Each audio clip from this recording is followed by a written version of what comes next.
warm, you know? I said, yeah, but the heat has got to get to all these other rooms. Well, the walls were like you could probably lit a cigarette off of them, you know? But when you're compulsive and obsessive, that's not enough. It's just not enough for me. Well, I had a good time. Got to meet some great wood guys, you know, and it was a great feeling. That was a great feeling. Building a fire in the cave. I think differently. I see things differently.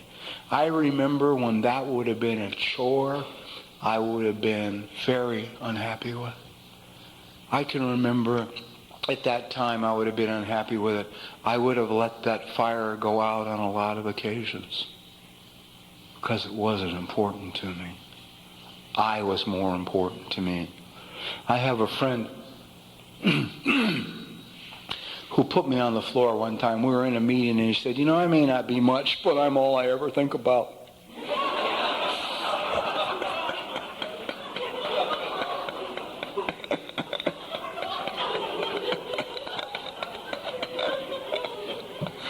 I thought, oh, great that is, you know.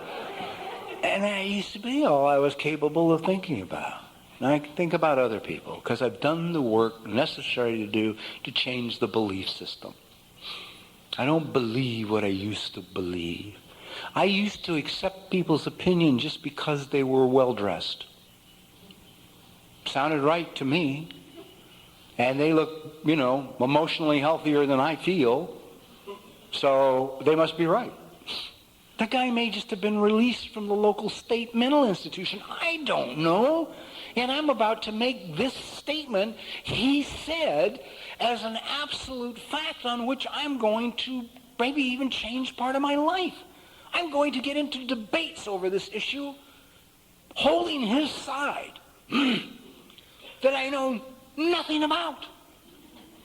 That's never kept me from getting in debates, ever. The knowledge of the subject. You know, what do you want to talk about? Nuclear energy? All right, man, let me tell you about the plants down in San Antonio. You know, God, when you're pretending to be okay, it's just murderous. High tension and the risk of being found out. It's just terrible. Where was I going with all that? Oh, okay. Why on God? Well, this, like, you know, it's like, you should catch me when I'm not focused. When I'm just wandering around the house, you know, writing something, and I get up from my computer, you should see what it takes me to get back to my computer. God, I, you know, put the dishes in the dishwasher and straighten this and watch TV. I mean, it's an hour before I get back to the computer. I can't get up from the computer sometimes. I have to just stay there and not move. Anyway, why on God's earth would anybody ever listen to an opinion out of the mouth of somebody they don't know and incorporate it as part of their belief system? Because I grew up in a house in which there was only one opinion. I never had heard, lived with, or gotten the concept that you and I could have differing opinions and neither one of us has to be wrong. I mean, that was like heresy to me. In my house, the largest person home at the time held the only opinion that mattered. I'm telling you the truth. That's the truth. That's how I grew up. And school was that way for me in those days. The teacher was the biggest person in the room, and her opinion is the only one that counted.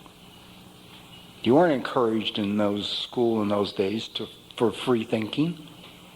Maybe you'd be in the vice principal's office for free thinking. You know, they wanted obedience. That's very important. Obedience. They don't know how to let the children be free. In a school, you know, you get kids. Healthy children, emotionally healthy children, are often a problem in school. The reason is because they want to explore, they have an almost insatiable curiosity, and they have a mind that thinks different methods of a way to do something. An example would be a teacher who's got all the kids lined up by twos, and they're going to march across the schoolyard, 10 of them, to the doors, the double doors over there, and then they're going to go into the cafeteria. And little Carolyn is standing there, and she's being raised by loving, nurturing parents who have a lot of information on how to raise a child. And she said, how about that's a 100-yard field out there, wide.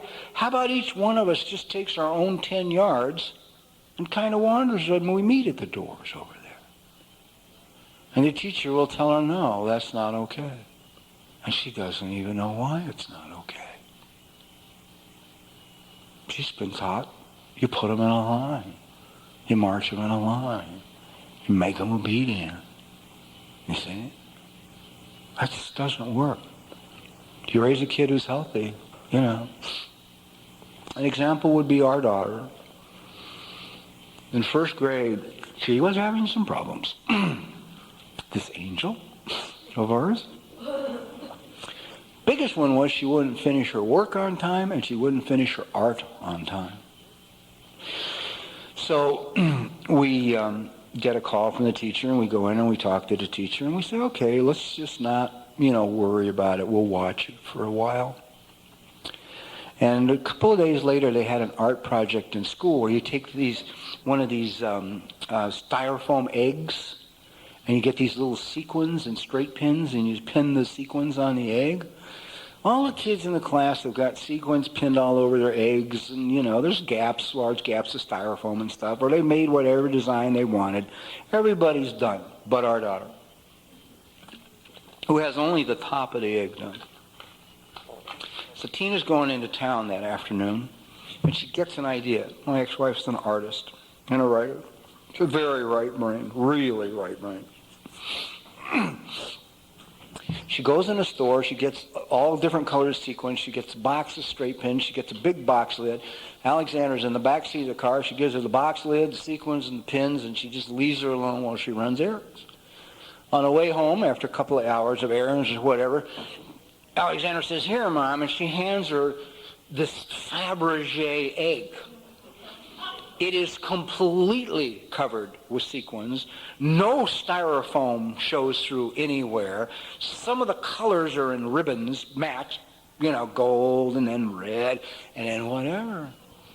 And Tina and I looked at that and said, look at that piece of work. So we went back to the teacher and we said, here's the deal. We will work hard with her to help her finish her academic studies on time in class.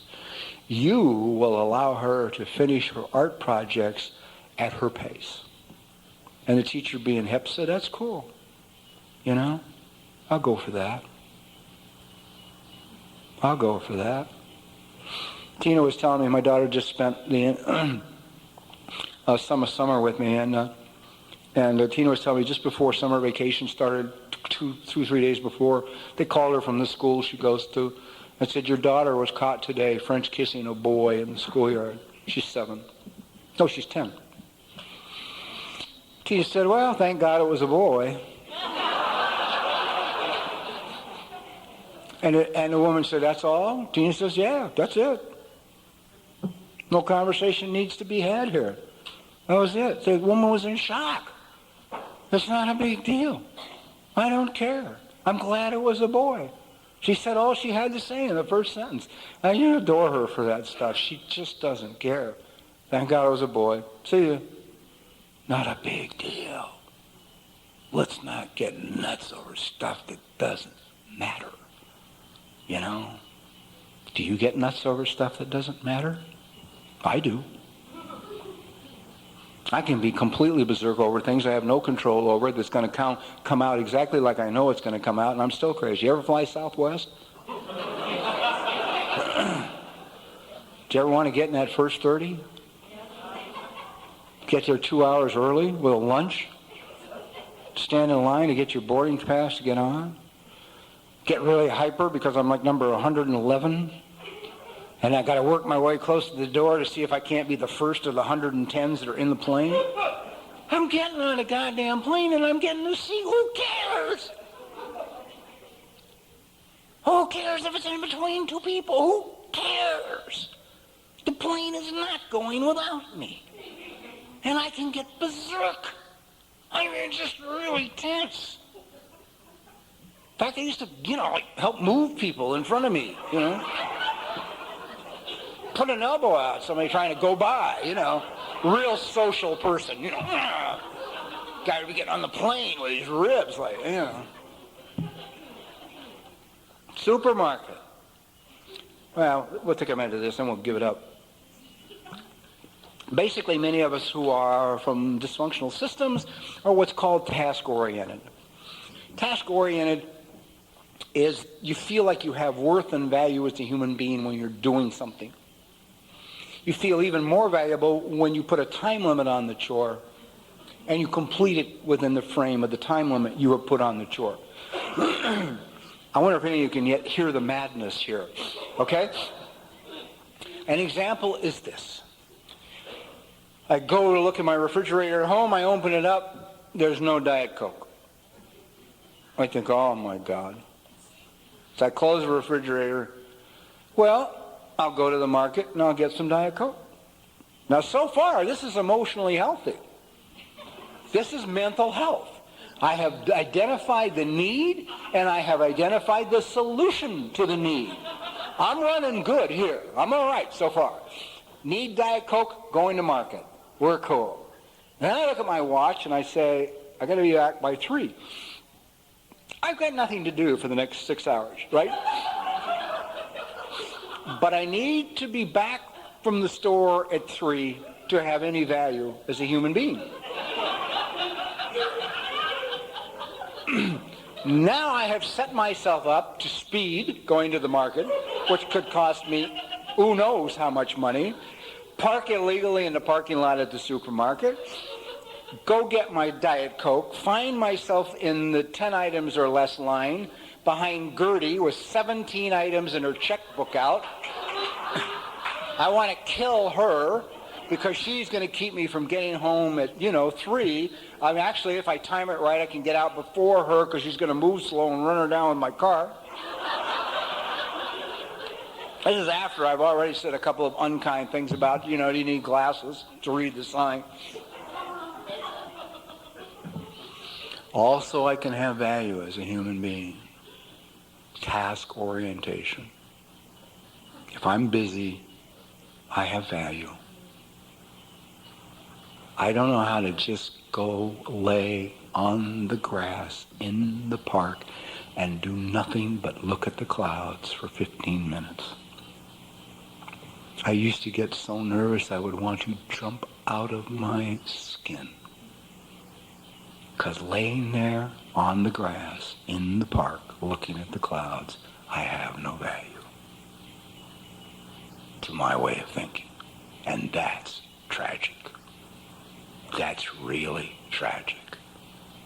I am not what I drive. I am not what I wear. I am not what I do. I am not where I live. I am not the amount of money I make. I am the man who lives inside. That's who I am. And you can't get to know him in 10 minutes or an hour. You're going to have to take time and spend time with him. Like I will have to you to get to know you. None of this can be done in an instant observation. If you're like I am, I'm immediately judgmental. Immediately. I look at a guy and decide who he is, what he does, he's a child beater. I work it all out. In a matter of minutes, I work it all out. You want to feel better about yourself? Just beginning little steps. Do something you would respect somebody else for doing. It's as simple as if you saw a woman drop her bag of groceries and somebody ran over and helped her pick them up, put them back in the bag and handed it to her. If you respected that person for doing that, then it tends to follow that the next time you see a woman drop a bag of groceries, you run over and you help her pick them up. And you will feel good about you. And we have to get past the public embarrassment of helping someone else. A lot of us have to get past the public embarrassment of drawing attention to ourselves by helping the other person. I mean, it's tough. It's hard. A woman asked me to tell one last little story, so I guess I will, because it's along those lines of helping people. I get on this airplane, I don't even know, I was flying to Albuquerque. And this little boy is on, I'm put next to this little boy. I think he had a stuffed animal. I don't remember now. I haven't told the story in years. And we start talking on the plane. I'm great with kids. Kids love me. Kids, they look in my eyes and they see somebody home. That's all they want. Watch where children look, even little ones. Even little ones. The first place they look is in your eyes to see if someone is home. If no one is home, then they'll go for the earrings or the mustache or the beard or the glasses, something to entertain themselves with. If someone is home, they will continue to look at you in your eyes. So I just, I love kids, man. We just look at each other. This little guy and I looked at each other for a while. I think I asked him about his bear. I don't remember. And we started talking. And what I found out was he was being battered at home. And he was afraid about going home to Atlanta or wherever it was he was going home to. But he was going, and his dad was going to pick him up, and his dad was the child batterer. Now, I get off this plane in Albuquerque, and he goes on. Maybe it was to Oklahoma. I don't remember. And so I go to the airport police, and I try and get them to help. And I say, there's nothing they can do. I can't remember what it was. They said, I don't really remember much of this now. I try and put things behind me and do something new so I don't live on what I did 10 years ago, And then I went, I think, to the Albuquerque police saying, you got to call ahead and inform them that this child is being beaten and, somebody's got to help them out. And they, whatever it was, out of their jurisdiction. Yada, yada, yada, yada, yada. So finally I called the police in whatever town he was in Oklahoma or wherever it was, and I told him the situation, told him what plane he was on and that he was being beaten and somebody needed to help this boy out. And they said they would have officers meet the plane and meet the boy, and they would take it from there and thank me for calling. See, I know about being a beaten child. I know. And I could not let him go without doing something. I would have had to just lay down in front of a jet plane that's taken off, and I would not have been able to live with myself had I let him go home and never say anything. It's not okay anymore. Now, I don't know whether they showed up. I don't know whether they arrested his dad. I don't know whether he helped him. I don't know if they just told me that to pacify me and get me off the phone and didn't really care. But you see, that's not my end of the situation. My end was take it as far as I could take it, and I did. The outcome is not my business. It's just not. Let me tell you, that's far different from I used to be. I can remember when I'd had to get the kid's address. I'd had to fly to his goddamn hometown. I'd have to go have a talk with his old man. I have a good friend working ACA with me in the beginning. He dropped the guy. His dad slapped this boy in the back of the head, and then Larry dropped him, like a sack of rocks on the floor. He hit him so hard, the guy's whole body just left the ground. And he says, I don't think they'll do that to the kid anymore. And he's like in his face screaming at him. The guy's not, barely conscious. I said, Larry, we need to talk about how we approach these situations in markets, because we're going to run into a lot of this with parents and children, and there are better ways to go about it than punching the guy's lights out, I don't think it's going to help. So what I'm trying to say tonight is, if you identify with any of this, the problems, there are solutions to all of them. To all of them. I know people who have been so severely abused, their lives make mine sound like a walk in the park. A walk in the park. And I got to tell you, their lives are so cool today. It's fun to watch. It's fun to watch. You can be a good parent. You can be a good grandma. You can be a good husband, a good brother, a good, neighbor. If you can get past your belief system. Mine tells me if I open myself up to you, you will take advantage of me. The phrase I hated most in the early days of sobriety, and I mean the first few years, was I love you. Why would I hate a phrase like that? Because from the time I can remember until I got into a program of recovery, I had never, ever in my life said I love you to somebody I didn't want something from. Whether it was a smile or sex or money or peace, stop being mad, whatever it was, I wanted something. So it was inconceivable to me that any of these people in recovery saying to me, I love you, meant it. I wanted to know what do you want? What do you want? What a hell of a way to live. Belief system. Learned behavior. I am not responsible, but none of it gets fixed without me. I have always loved that. I'm not responsible for the problem. It's my solution to fix it. My problem, that's it. It's my responsibility to find the solution. That's a gift. To me, that's a gift, considering what I was buried under when I believed that I, as a human being, had no value. When I was ashamed of who I thought I was. I'll take that one anytime. Solution's mine? All right, let's go. Let's go. Show me, Let's get in here and do it. You've been a great audience. I've had a lot of fun. I hope I see a lot of you at the workshop tomorrow. Thanks, and God bless.